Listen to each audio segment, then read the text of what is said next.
Hey guys, Jill here from Ask a Vet Tech. Today we're going to talk about lameness in cats and why it's important that you should figure out what's going on with your kitty if they're limping. If you notice that your cat is limping or crying in pain, it is definitely time to look into it and figure out what's going on.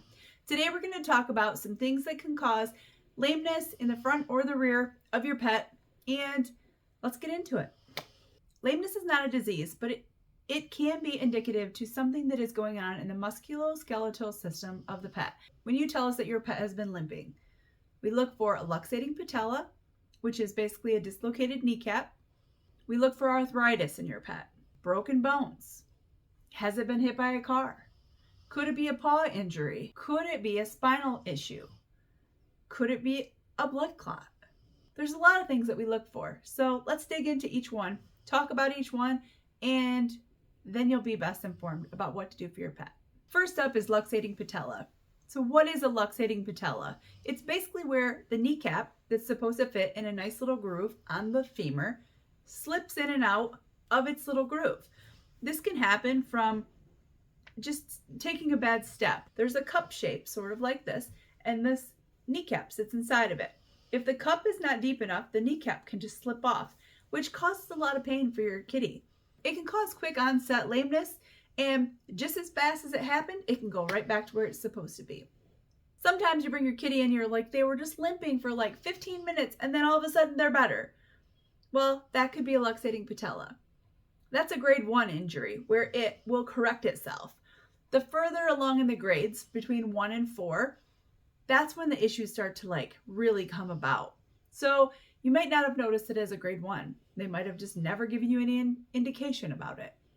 As a grade 3 or 4, you're noticing more significant limping.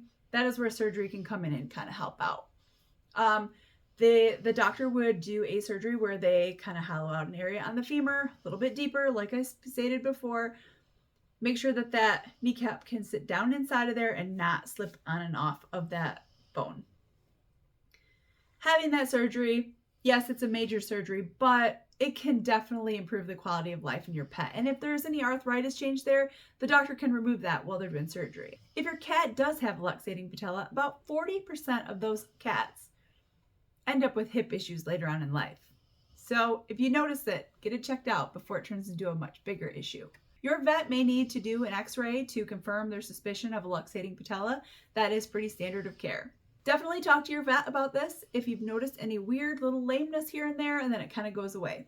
Oh, arthritis. Arthritis is a pain in the behind, literally. It can also be called degenerative joint disease or osteoarthritis. I'm sure you've heard of that. Probably your grandma or grandpa has it, or maybe you, unfortunately. This is a chronic, painful, can be debilitating disease that it can be really hard on pets. About 70 to 90% of cats that are over the age of 12 already have this. So if you have an older kitty, please get them to the vet, get them some pain medication and some stuff for their arthritis. Most common joints affected by arthritis are knees, elbows, hips, and spine. Signs and symptoms that you might notice could be some clicking. When they move around, they click, click, click as they move a joint. Decreased mobility. They just don't want to do things that they used to do. Say, as a kitten, they always jumped up to greet you and you could pet them. And now they don't do that. Lack of grooming. A lot of kitties that end up with arthritis are very painful and they want to groom, but it hurts to twist or turn or to lift that limb up to groom themselves. So they just stop doing it. Having issues with using the litter box, getting in and out of a litter box can definitely be hard, especially if your hips hurt or your back hurts. Muscle wasting, which is where you had a kitty and they kind of had a rounder butt and now all of a sudden it's kind of concave. You should definitely look into that. Lack of eating, lack of drinking, hiding, being grumpy toward housemates, sitting in a strange position, not like they used to, but like maybe hips kicked out to the side or a leg sticking out to the side. There's a few causes for arthritis. Obesity is number 1. Being overweight can put undue stress and pressure on those joints. Trauma, so a past injury to an area, an underlying autoimmune disease. Being active helps the cat, but if they're painful, activity is not what they want to do. So make sure you get to your vet and talk to them about, there are some cool new treatments that are out to help kitties. So please go talk to your vet about it. The next thing I want to talk about is a broken bone. Fractures can happen so quickly in cats because they're lightning speed to begin with, and They're so agile that they twist and turn and contort and do all kinds of things. So that being said, sometimes they jump from a high location, maybe land wrong, they could fracture a bone, or get shut in a door, or jump off of a balcony. Even though cats are super graceful, they don't always land on their feet. Falling, getting stepped on, a child falling on them, a big dog stepping on them. There's so many reasons why your cat could end up with a broken bone. Signs and symptoms can be crying out, vocalizing, a weird, mean sounding growl, swelling in the area that you see them limping on. Usually it'd be a front leg if they were to be jumping. It could be a rear leg if they were hit by a car or stepped on or something like that. Look for swelling because you're not going to see the redness because, well, they're covered in fur. That's going to be where you're going to look, is in that area to see if there's swelling. You can do that by comparison of the limbs that it's next to. You can also, if they'll allow you, to touch it and feel if it has heat to it, if it's warm to the touch, more so than the opposite limb. So if you touch this limb and it feels a certain temperature, the good limb, and then you touch the bad limb and it's hotter, you definitely need to call the vet right away. There could be infection there. They're going to have decreased movement, decreased appetite. They may go hide. They may recluse away from everyone else. They may not make it to the litter box too, if it's super painful. This is something you're going to get right to the vet with as soon as you notice it, because they usually can fix it for you. 4 ways that your vet could repair a broken bone. They could splint it or cast it. They could do surgery on it and put pins and plates in there. They could amputate it if it's not savable. Or they could suggest cage rest, and that meaning that you make a little hospital and you don't let the kitty out of that little hospital. You change their litter and all that right in there, giving them time to rest and heal. Do not try to reset a cat's leg if you think that it's a broken bone, because chances are that you're not going to get it right. Their bones are so small and so fragile, and if you continue to manipulate that bone, you're A, going to probably get bit, B, you're going to cause your cat a lot of trauma and pain, and C, you could slice ligaments and things by moving it around. So you don't want to mess with that. You want to take it to the vet, have them do an x-ray, confirm it is a broken bone, and make a plan from there.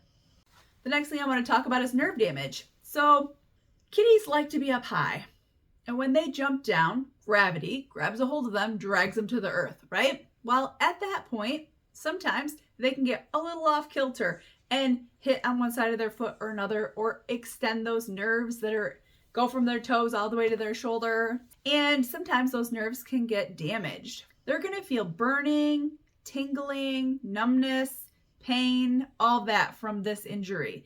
If your kitty comes home and they're limping real bad and you don't see any redness or heat or anything like that, it could be nerve damage. They might display lack of coordination, weakness, what seems to be paralysis in their paw. Sometimes they can't right their paw. They'll be dragging it like this. And if you try to fix it, it'll just go right back to the same way. They may have behavior changes. They might not want to eat or drink. They might just lay around or go into hiding. So if you notice anything like that, off to the vet we go. No one ever wants to have to deal with it, but sometimes kitties get hit by a car. And in that situation, if you discover that that's what happened, I want you to proceed with caution. The first thing I want you to do is clear the area so that nothing else is going to happen to your kitty. Have some people stop traffic or whatnot. I want you to assess the situation. I want you to make sure the kitty is breathing and make sure that you feel a heartbeat. If you do not, I'm sorry, your kitty is probably passed. If you feel a heartbeat or breathing and all of the things, you can use this little test right here, and this is where you would feel for the heart beating. The heart rate is going to be super fast. It's super common. Cats have a fast heart rate anyway, but when trauma is involved, it goes even faster. To increase chances of survival, immediate medical care is best to minimize long-term effects. When you're moving your cat, I want you to be super, super careful. They have just endured some serious trauma, and they are not going to love getting moved around. They might react unkind to you because they don't even know what just happened to them. And all they know is that something hurts and they're trying to get away. So I want you to wrap your kitty in a nice soft blanket, get them to the vet as soon as possible, call ahead, tell the vet that there has been a hit by car cat and you need to bring them in as soon as possible. If your cat was just fine a second ago and then immediately goes into unable to use one or both of the back legs, that is a true medical emergency, and you need to get that cat to the vet ASAP. What can happen is a blood clot can come from the aortic part of the heart, travel through the body, and stop at basically the point between both the legs in the back area. What happens is a blood clot comes in there. It's a very narrow spot, and it will block off all blood flow to both legs. When this happens, one or both legs, I should say. When this happens, it's extremely painful. The cat cannot get blood flow returned, so those toes start to turn purple or blue colored. It's very painful. They start to get cold, and the cat just knows something's wrong, but can't do anything about it. Hopefully the clot is small and the cat can go on some medical treatment to dissolve that clot and maybe return back to a normal life. If the clot is really large, or if the cat has an underlying heart condition, this could be fatal for your pet. It's called a saddle thrombus, so it's pretty serious, has a big name, and just don't take it lightly. If your cat exhibits that and they're basically numb from the waist down, you need to get them into the vet ASAP. All right, one on a little less scary note. Cats all have claws, right? Well, unless they've been declawed, I guess, but most cats have claws, and things that we see in vet med are lack of nail trimming, because, well, cats are jerks sometimes, and it's really hard to trim their nails. So when the nail gets really long and it kind of grows around, it can grow into the pad of the cat's foot, which causes basically like a splinter, and it can happen on one or all of their toes or their dew claw. So that being said, make sure that your cat's on a toenail trimming regimen to just avoid that altogether. Polydactyl cats seem to have a bigger issue with this than just your standard house cat. If you have a polydactyl cat, watch out for that little toenail that grows right in the middle. Here's a picture of it. You're going to want to make sure that one's trimmed more often than the rest of the nails, because it is much closer to the webbing and it can grow right into it and through it. I have seen some pretty gnarly toenails in my day, so I highly recommend keeping them trimmed. The older the cat, the tougher the nails are going to be. When you're dealing with trimming those hard toenails like that, if your cat is really difficult, bring them to the vet. We'll get it taken care of for you.